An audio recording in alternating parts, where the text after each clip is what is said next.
Body खुद एक science है। बॉडी एक साइंस है, जीवन विज्ञान। जितना जाने कम लगे, अद्भुत है यह ज्ञान। अर्थात बायोलॉजी शब्द इस संसार में जितने भी जीव जंतु हैं, पेड़ पौधे हैं, सबके विषय में ये ज्ञान या अध्ययन कराता है बायोलॉजी। आज बायोलॉजी शब्द अर्थात जीवन का पहला शब्द बायोलॉजी मानव जगत में मानव ज्ञान देने का काम करते हैं। और बायोलॉजी शब्द से ही सभी विषयों का जन्म होता है, सभी विषयों से ज्ञान प्राप्त होता है केवल बायोलॉजी जानने की। तो सबसे पहले मैं ये कहना चाहूँगा कि बायोलॉजी में 8 तंत्र होते हैं। जैसे पूछेंगे कोई स्टूडेंट्स की बायोलॉजी के कितने तंत्र होते हैं, तो आप लोग बताएंगे कि बायोलॉजी में 8 तंत्र होते हैं। तंत्रिका तंत्र, जनन तंत्र, श्वसन तंत्र, रुधिर तंत्र, मांसपेशी तंत्र, उत्सर्जन तंत्र, परिसंचरण तंत्र। तो आज हम लोग पढ़ाएंगे फर्स्ट ईयर का लेसन 18, शुरू करेंगे 18 से ही। तो 18 जिसका नाम है तंत्रिकीय नियंत्रण एवं समन्वय। तंत्रिकीय नियंत्रण एवं समन्वय। नियंत्रण का अर्थ क्या होता है कि हमारे शरीर में अनगिनत कोशिका हैं। अनंत वो कोशिका को नियंत्रण कौन करते हैं और हमारे कौन कौन कोशिका किस काम में आता है, उसके बारे में हम जानें। तो पहली बात, तंत्रिका तंत्र ऐसी कोशिका है जो शरीर की सबसे लंबी और बड़ी कोशिका है। सबसे बड़ी और लंबी कोशिका। ये कोशिका आप जानते हैं कि तंत्रिका, जिसको कि हम इंग्लिश में नर्वस भी कहते हैं। क्या कहते हैं? नर्वस, यानी न्यूरॉन भी कहते हैं। क्या कहते हैं? न्यूरॉन कहते हैं। तो अब न्यूरॉन के बारे में आप जानते हैं कि हमारे शरीर में सबसे बड़ी कोशिका तंत्रिका तंत्र है। कौन तंत्र है? तंत्रिका तंत्र है। तो सबसे पहले अब मैं ये लिखाऊंगा ऑब्जेक्टिव क्वेश्चंस, आप लोग तैयार रहिए। पहला क्वेश्चन है कि मानव पक्ष मस्तिष्क में 3 भाग होते हैं। कितने भाग होते हैं? मानव पक्ष मस्तिष्क में कितने भाग होते हैं? 3 भाग होते हैं। और 3 भाग आप जानते हैं, अग्र मस्तिष्क, पश्च मस्तिष्क और मध्य मस्तिष्क। लेकिन ये बात ये नहीं कहूँगा, यह कहने का मतलब है कि मानव पक्ष मस्तिष्क में 3 भाग होते हैं, जिनमें से एक का नाम क्या है? एक का नाम होगा अनुमस्तिष्क। देखिए क्वेश्चन, मानव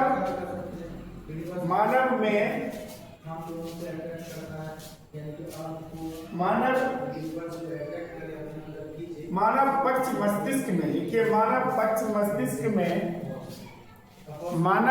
मस्तिष्क में 3 भाग होते हैं, जिनमें एक भाग का नाम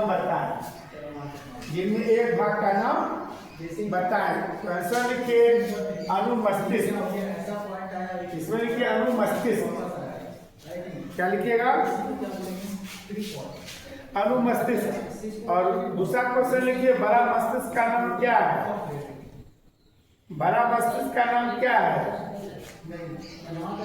बड़ा मस्तिष्क का नाम प्रमस्तिष्क है। फटाफट लिखिए, बड़ा मस्तिष्क का नाम प्रमस्तिष्क है। प्रमस्तिष्क है। अगला क्वेश्चन लिखिए, क्रोध की अनुभूति, दर्द और खुशी का अनुभव। क्रोध की अनुभूति, दर्द और खुशी का अनुभव होता है। क्रोध की अनुभूति, दर्द और खुशी का अनुभव होता है। अर्थात किस कोशिका से? अर्थात किस कोशिका से क्रोध की अनुभूति, दर्द और खुशी का अनुभव किस कोशिका से होता है? आंसर लिखिएगा limbic system. Limbic system, limbic system, limbic system लिखे। अगला क्वेश्चन लिखिए कि किसमें केवल 3 कोशिकाएं पाई जाती है? किसमें केवल 3 कोशिका पाई जाती है? किसमें केवल 3 कोशिका पाई जाती है? आंसर लिखिए फोबिया सेंट्रोलिस, फोबिया सेंट्रोलिस, फोबिया सेंट्रोलिस। अगला क्वेश्चन लिखिए मूलर की कोशिकाएं किसमें पाई जाती है? मूलर की कोशिकाएं किसमें पाई जाती है?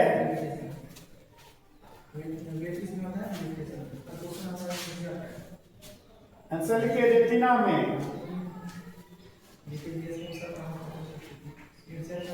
अगला क्वेश्चन लिखिए मानव मस्तिष्क का सबसे बड़ा भाग क्या कहलाता है?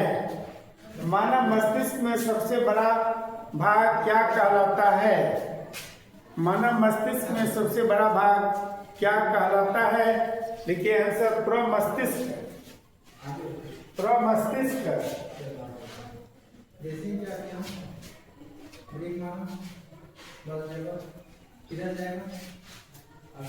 अगला क्वेश्चन लिखिए आंतरिक कान का वह भाग, आंतरिक कान का वह भाग जो सुनने के लिए उत्तरदायी होता है, जो सुनने के लिए उत्तरदायी होता है, इसका नाम है कोक्लिया।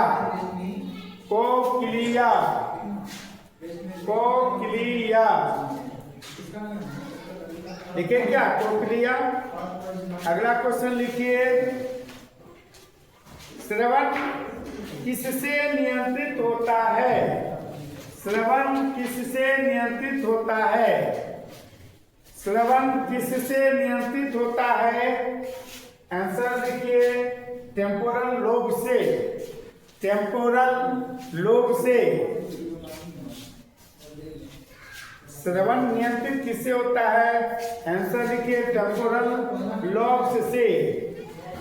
अगला क्वेश्चन लिखिएगा किस जंतु में तंत्रिका कोशिका होती है लेकिन मस्तिष्क अनुपस्थित होता है? किस जंतु में तंत्रिका कोशिका होती है? किस जंतु में तंत्रिका कोशिका होती है लेकिन मस्तिष्क अनुपस्थित होता है? किस जंतु में तंत्रिका कोशिका होती है लेकिन मस्तिष्क अनुपस्थित होता है? उसका नाम है हाइड्रा। उसका नाम है हाइड्रा। लेकिन मस्तिष्क अनुपस्थित होता है, उसका नाम है हाइड्रा। प्राथमिक दृश्य क्षेत्र स्थित, प्राथमिक दृश्य क्षेत्र स्थित होते हैं। प्राथमिक दृश्य क्षेत्र किसमें स्थित होते हैं? प्राथमिक दृश्य क्षेत्र किसमें स्थित होते हैं? लिखिए ऑक्सीपिटल लोब में। ऑक्सीपिटल लोब में।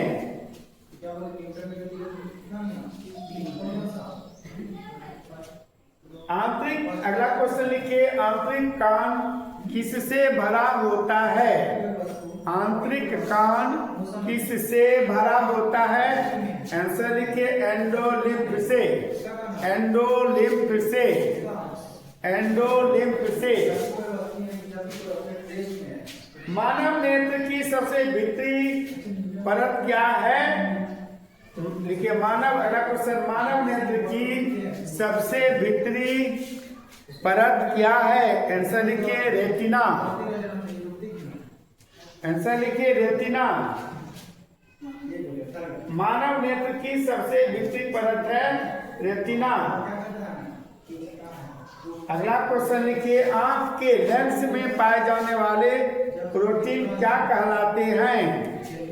आंख के लेंस में पाए जाने वाले आंख के लेंस में पाए जाने वाले प्रोटीन क्या कहलाते हैं? आंसर लिखिए क्रिस्टलिन। आंसर लिखिए क्रिस्टलिन। इंसुलिन कहाँ स्रावित होता है? इंसुलिन कहाँ स्रावित होता है? इंसुलिन कहाँ स्रावित होता है? आंसर लिखिए अग्नाशय। इंग्लिश में उसको बोलते हैं पैंक्रियाज। आप लोग जानते हैं इंसुलिन की कमी से कौन सी बीमारी होती है? मधुमेह या डायबिटीज। कौन बीमारी होती है? ऐसे आप परिभाषा पढ़ेंगे, अगर पूछेंगे कि है या डायबिटीज किस कारण होते हैं, तो कई किताब में आप लोग पढ़ेंगे इंसुलिन की अधिकतम मात्रा, इंसुलिन की अधिकतम मात्रा या इंसुलिन के बढ़ने के कारण डायबिटीज की बीमारी होती है। ये भी बात सत्य है। लेकिन ये भी बात सत्य है जब अग्नाशय इंसुलिन की कमी करेगा, जब अग्नाशय इंसुलिन की कमी करेगा तो डायबिटीज होना निश्चित है। क्योंकि अग्नाशय का कार्य इंसुलिन बनाना। क्या बनाना? इंसुलिन की कमी से डायबिटीज बीमारी होती है। किसकी कमी से? इंसुलिन की कमी से डायबिटीज बीमारी होती है। और जब डायबिटीज हो जाती है तो उसको रोकने का, अगर शरीर में शक्ति धीरे धीरे कम हो जाती है, ग्लूकोज की मात्रा बढ़ जाती है तो कमजोरी आती है और आप शर्करा वस्तु जैसी खा नहीं सकते, क्योंकि आपको इंसुलिन अग्नाशय काम नहीं करते, जिसके कारण वह शर्करा सही ढंग से पच नहीं पाती। अगला क्वेश्चन लिखिए। मानव में मेरु तंत्रिकाओं के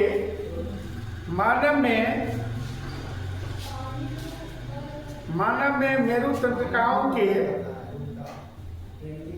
कितने जोड़े पाए जाते हैं? मानव में मेरु तंत्रिकाओं के कितने जोड़े पाए जाते हैं? मानव में मेरु तंत्रिकाओं के कितने जोड़े पाए जाते हैं? आंसर लिखिए 31। आंसर कितना लिखिएगा? कंचन हो रहा है क्या? जोर से बोलो। लिख पा रहे हैं ना? तबियत आज ठीक है ना?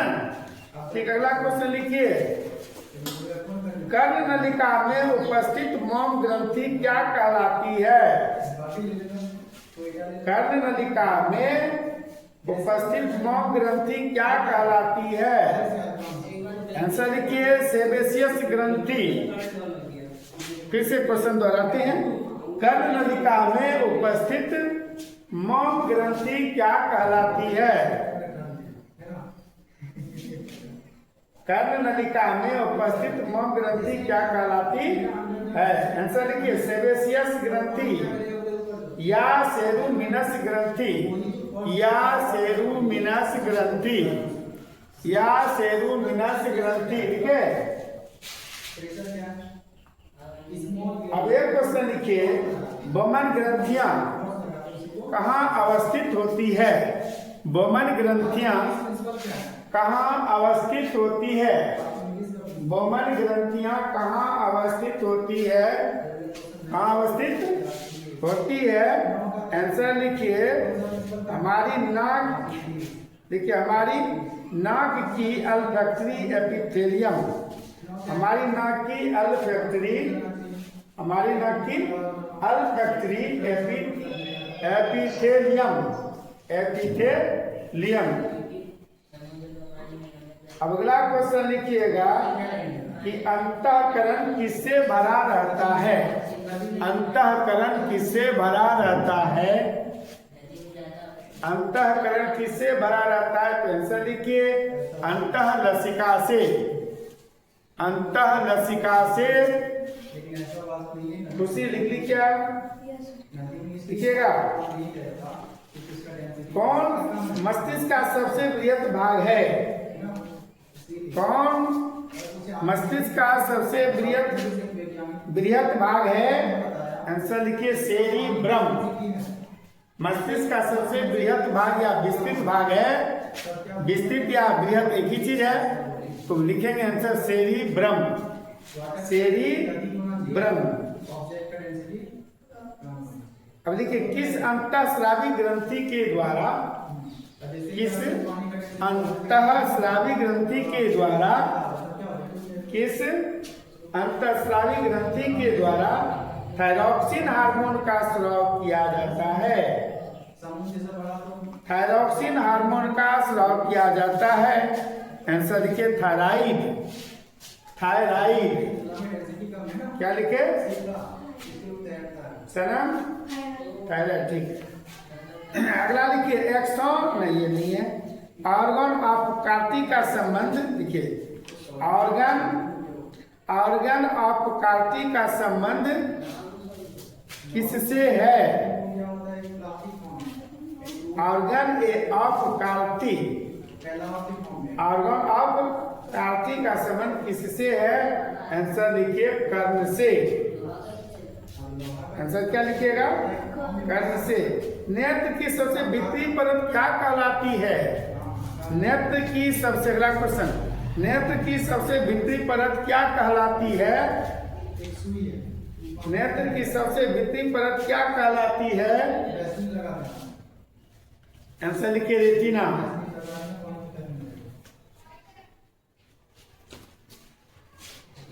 लिखिए। अब अगला चैप्टर है कि रासायनिक समन्वय तथा एकीकरण। लिखिए, रासायनिक समन्वय तथा एकीकरण। रासायनिक, लिखिए चैप्टर 19, रासायनिक समन्वय तथा एकीकरण। लिखे, लिखिए खुशी, क्या लिखिए? एकीकरण, बिल्कुल राइट। अब पहला क्वेश्चन लिखिएगा, आयोडीन की कमी से कौन रोग होता है? आयोडीन की कमी से कौन रोग होता है?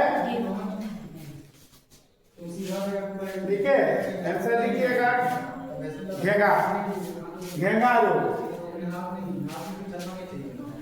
घेंगा का रोग दूसरा नाम क्या? गलखंड भी हो सकता है, ठीक है ना? ठीक है।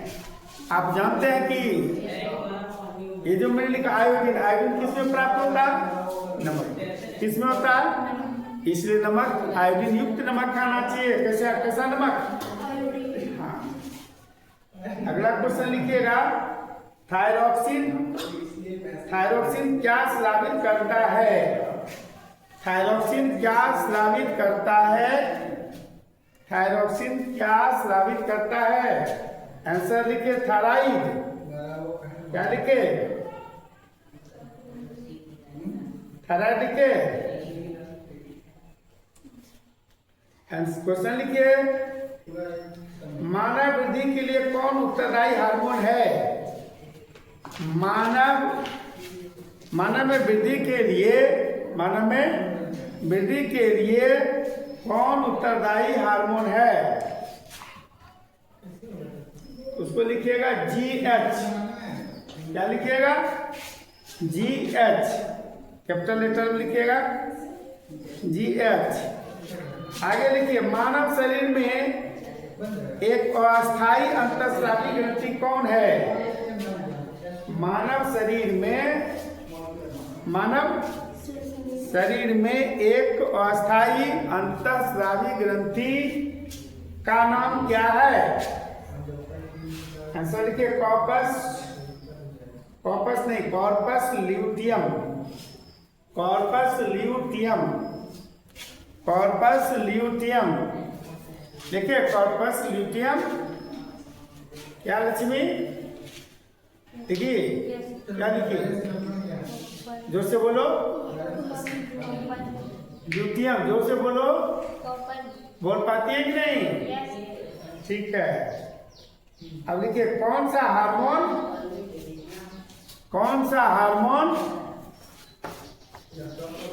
कौन सा हार्मोन मादा के दूध के स्राव को उत्तेजित करता है?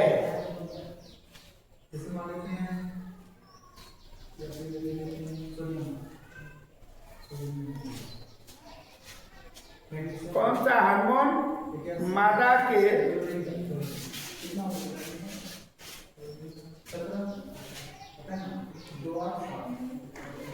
ठीक है।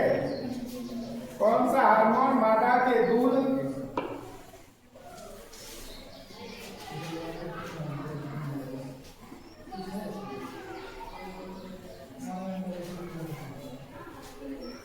कौन सा हार्मोन मादा के दूध के स्राव को उत्तेजित करता है?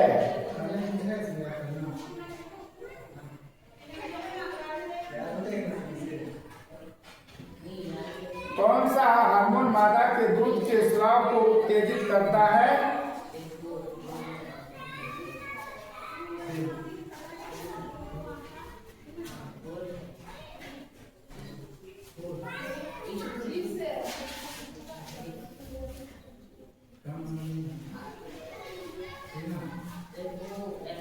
आंसर लिखिए। Prolactin hormone. Prolactin hormone. Prolactin hormone लिखे।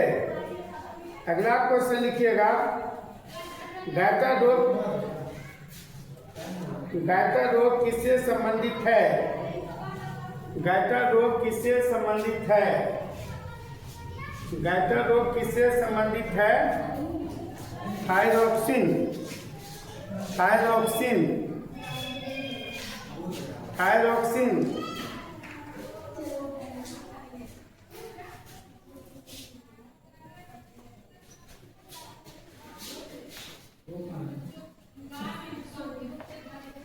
अगला क्वेश्चन लिखिए। हमारे शरीर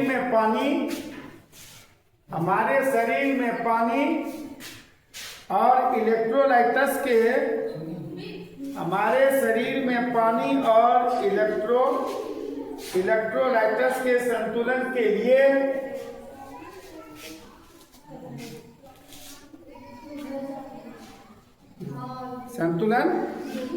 के लिए जिम्मेदार कौन स्टेरॉयड है? कौन स्टेरॉयड है? आंसर लिखिएगा। एल्डोस्टेरॉन। एल्डोस्टेरॉन।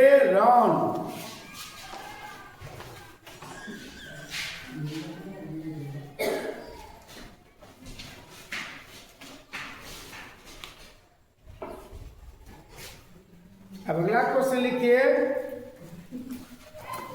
मानव आहारनाल की सबसे बड़ी ग्रंथि क्या कहलाता है? मानव आहारनाल की सबसे बड़ी ग्रंथि क्या कहलाता है?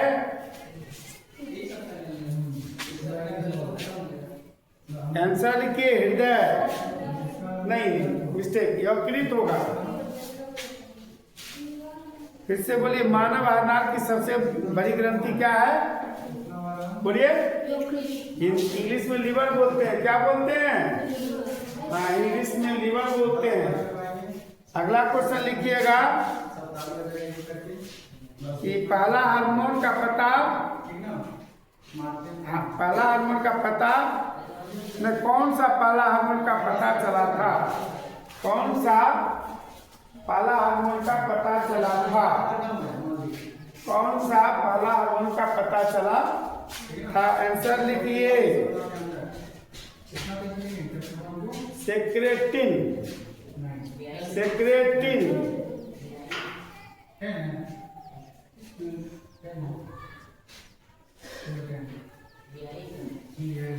लिखिएगा। टेस्टोस्टेरोन का स्राव कौन कोशिका करता है?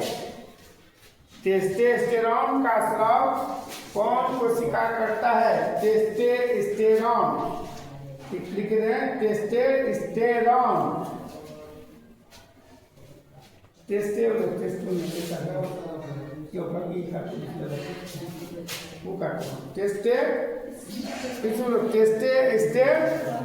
का स्राव कौन कोशिका करता है? देखिए आंसर। लेडिंग कोशिकाएं। कौन सा कोशिकाएं? बोलिए। लेडिंग कोशिकाएं।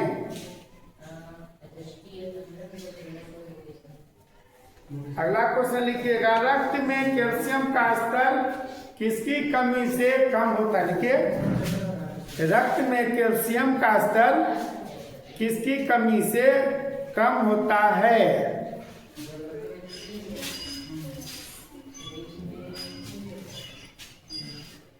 लिखे रक्त में कैल्शियम का स्तर किसकी कमी से कम होता है? आंसर लिखिए पैराथार्मोन। पैराथार्मोन।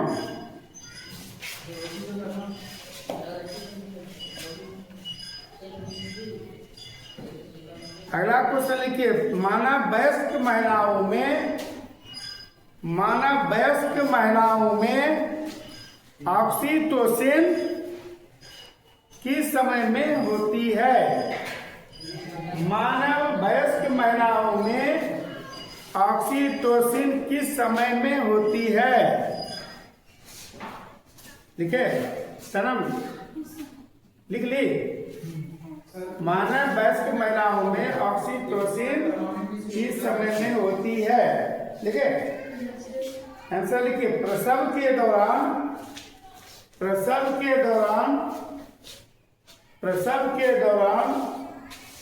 गर्भाशय के तार के संकुचन का कारण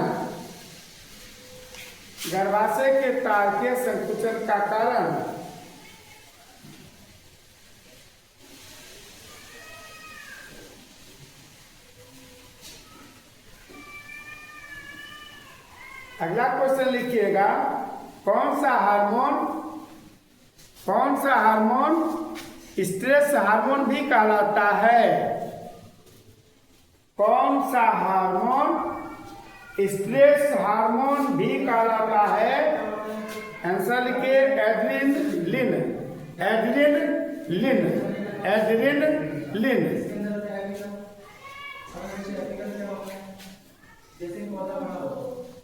अगला क्वेश्चन लिखिए किसे आपातकालीन हार्मोन के नाम से भी जाना जाता है?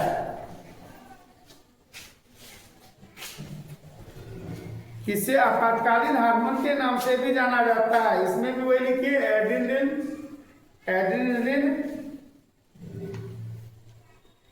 लिखे लिख लिए एड्रेनलिन। ठीक है अगला क्वेश्चन लिखिए इंसुलिन का स्राव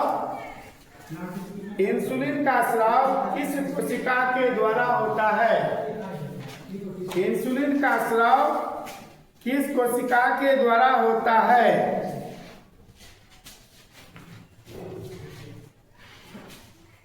लिखे आंसर लिखे बीटा कोशिकाएं।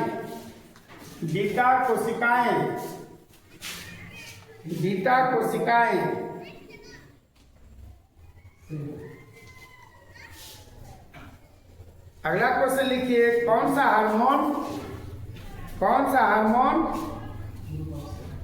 हार्मोन अंडाशय के द्वारा स्रावित होता है? अंडाशय के द्वारा स्रावित होता है कौन सा हार्मोन? क्या लिखे? अंडाशय द्वारा स्रावित होता है। आंसर लिखिए एस्ट्रोजन तथा प्रोजेस्टेरोन। एक क्वेश्चन बच गया लास्ट में। देखिए लेडिंग कोशिकाएं कहाँ उपस्थित रहती है? लेडिंग लिखिए लेडिंग कोशिकाएं कहाँ उपस्थित रहती हैं? लेडिंग कोशिकाएं कहाँ उपस्थित रहती है? ठीक है उपस्थित रहती है लिखिए वृषण में। आज 2 चैप्टर का क्वेश्चन समाप्त हो रहा है। ठीक है।